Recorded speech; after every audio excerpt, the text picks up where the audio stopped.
5 seconds. Start. சட்டமன்றத்தில் நிதி ஒதுக்கீட்டு சட்ட முன் வடிவின் மீது ஓர் உறுப்பினர் பேசியதாவது: மாண்புமிகு தலைவர் அவர்களே, இங்கே விவாதத்தில் கலந்து கொள்ள வாய்ப்பு அளித்தமைக்கு நன்றி தெரிவித்துக் கொள்கிறேன். வரவு செலவு திட்டத்தின் மீது பேசிய போது நான் விலைவாசி பிரச்சனையை குறித்து பேச வாய்ப்பு இல்லை. விலைவாசி ஏறிக்கொண்டு போவதை பார்த்தால் ஏழை மக்களுக்கு அரை வயிற்று கஞ்சி கூட கிடைக்குமா என்பது சந்தேகமாக இருக்கிறது. சாமான்கள் கிடைப்பதும் மிகவும் கஷ்டமாக இருக்கிறது. சாமான்கள் தட்டுப்பாடு என்பது தெரிந்தவுடனே வசதி படைத்தவர்கள் அந்த சாமான்களை அதிகமாக வாங்கி வைத்து விடுகிறார்கள். இந்த மாதிரி தட்டுப்பாடு கோதுமை, சர்க்கரை, விவசாயிகளுக்கான உரம் போன்ற பொருள்களுக்கு ஏற்படுகிறது. கடையில் வரிசையில் மக்கள் நிற்கிறார்கள். அவர்களுக்கு கிடைக்காமல் பொருள்கள் கள்ளச்சந்தைக்கு போய்விடுகின்றன. இன்றைக்கு தெருவிலே மண்ணெண்ணெய்க்கு இரவு 10 மணி வரையில் வரிசையில் மக்கள் நிற்கிறார்கள். அந்த வரிசை கலைந்தவுடன் அதே வியாபாரிகளிடமிருந்து 20 லிட்டர் அளவுக்கு வாங்கி போகிற நபர்களும் நிறைய இருக்கிறார்கள். போலி அட்டைகள் நிறைய இருக்கின்றன. அப்படி போலி அட்டைகள் இருப்பதாலே அவற்றுக்கு கொடுக்க வேண்டியதை மிச்சப்படுத்தி கள்ளச்சந்தையில் விற்கிறார்கள். அதே மாதிரி சிமெண்ட், கோதுமை போன்ற பொருள்களும் தட்டுப்பாடாக இருக்கின்றன. பேக்கரி என்று போர்டு போட்டுக்கொண்டு கோதுமையை நிறைய வாங்கி வெளியில் விற்று விடுகிறார்கள். ரொட்டியில் கோதுமை மாவு போடுவதில்லை. முக்கால்வாசி கோதுமை தவிடுதான் போடுகிறார்கள்.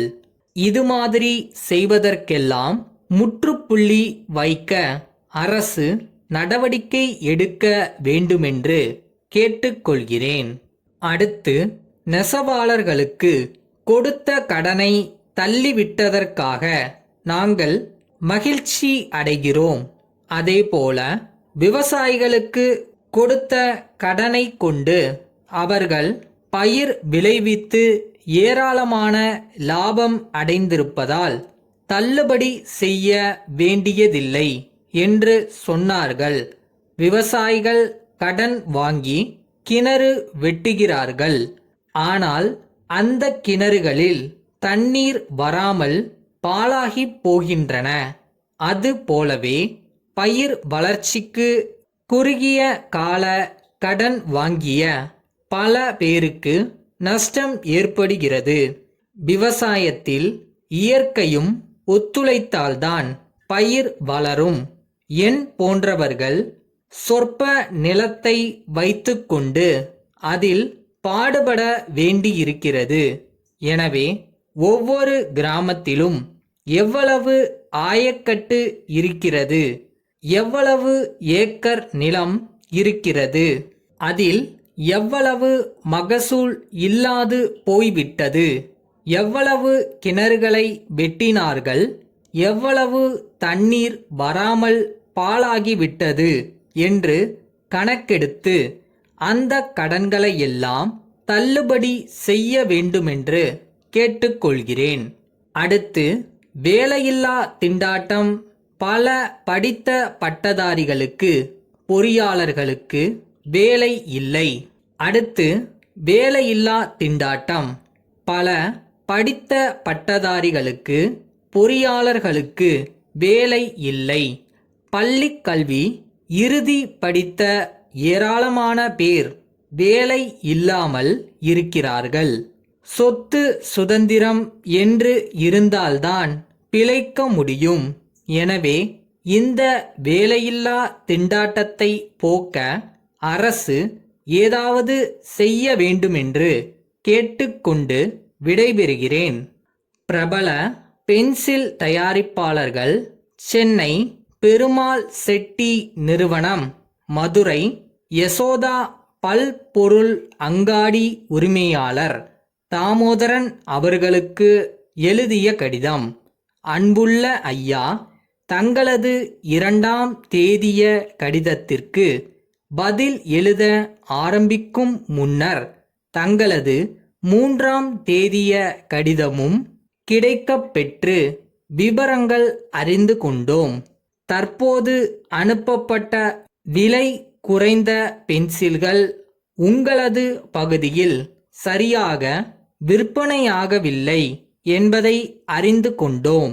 உண்மையிலேயே உங்களது பகுதியில் இந்த ரகம் விற்பனையாகுமா என்பதை அறியவே விலை குறைந்த சரக்குகளை அனுப்பியிருந்தோம்.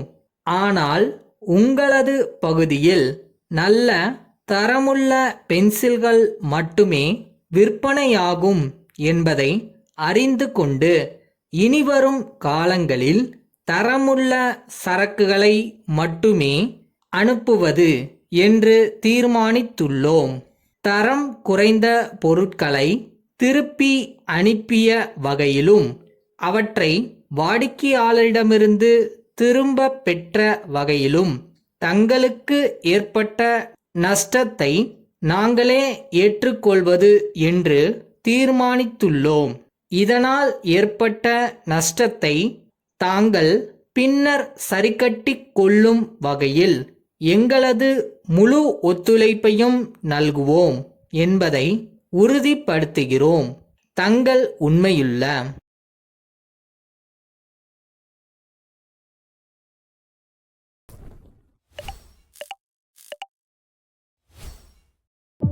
ஒரு பொருள் காணா போச்சுன்னு தேடுறீங்கன்னா கிடைச்சிரும் நினைச்சு தேடினீங்கன்னா கிடைச்சிரும்.